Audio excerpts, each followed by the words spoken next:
अस्सलाम वालेकुम सलाम। जनाब अली।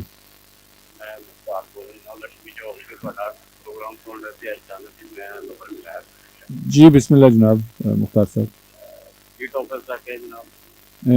टॉपिक है जी ਤੁਸੀਂ ਅੰਦਰ ਦੀ ਗੱਲ ਜਿਹੜੀ ਹੈ ਉਹ ਲੋਕ ਭਲੇ ਦੀ ਗੱਲ ਅੰਦਰ ਦੀ ਗੱਲ ਹੁੰਦੀ ਕੀ ਹੈ ਪਹਿਲੇ ਤੇ ਇਹ ਦੱਸੋ। ਅੰਦਰ ਦੀ ਗੱਲ ਤੁਸੀਂ ਤੋਂ ਸਾਫ਼ ਹੋ ਗਏ ਤਾਂ ਅੰਦਰ ਦੀ ਗੱਲ ਕਿੰਨੀ ਨਿਕਲੇਗੀ ਜਦੋਂ ਵੀ ਮੈਲੇ ਹੈਗੇ ਤਾਂ ਗੱਲ ਕਿੰਨੀ ਸਾਫ਼ ਅੱਛਾ ਅੰਦਰ ਪਹਿਲੇ ਮਨ ਸਾਫ਼ ਹੋਣਾ ਚਾਹੀਦਾ ਜਿਸ ਤਰ੍ਹਾਂ ਦੇ ਵਲੀ ਪਿਆ ਹੋਇਆ ਹੈ ਅੱਲਾਹ ਦੇ ਯਾਨੀ ਕਿ ਪਿਆਰੇ ਤੁਸੀਂ ਹੈਗੇ ਪਹਿਲੇ ਸਟੈਪ ਵਿੱਚ ਹੀ ਜਿਹੜੇ ਵਲੀ ਬਣਨਾ ਚਾਹ ਰਹੇ ਹੋ ਇਹ ਤੁਸੀਂ ਨਹੀਂ ਕਿਸ ਮੈਂ ਵਲੀ ਥੋੜੀ ਮਤਲਬ ਬਹੁਤ ਨਹੀਂ ਬੜਾ ਨਹੀਂ ਗੁਨਾਹਗਾਰ ਬੰਦਾ ਓਹੋ ਅल्लाह माफ करे। ਅਸੀਂ ਹਰ ਬੰਦੇ ਦੀ ਇਹਦਾ ਮਤਲਬ ਹੈ ਕਿ ਸਾਰੇ ਬੰਦਿਆਂ ਦੀ ਮੇਰੀ ਮੁਰਾਦ ਹੈ ਮੈਂ ਇਹ ਨਹੀਂ ਕਹਿ ਰਿਹਾ हाँ जी ਕਿ ਤੁਸੀਂ बहरहाल अच्छाई अंदरों बंदा साफ होगा तो बहुत अच्छाई निकल आनी है। चलो अगर बहुत किसी का मेहरबानी। भला करना ना तो मतलब कि मैं सोचना नहीं मैं भला करना अगर मैं साफ होगा तो मेरी खुद दिल करके यार साहब जी मैं भला करना जी बहुत मेरा फिर मेहरबानी बात मुख्तार जो साहब जी बहुत मेहरबानी थैंक यू जी अल्लाह हाफिज़ अल्लाह है अल्लाह हाफिज़।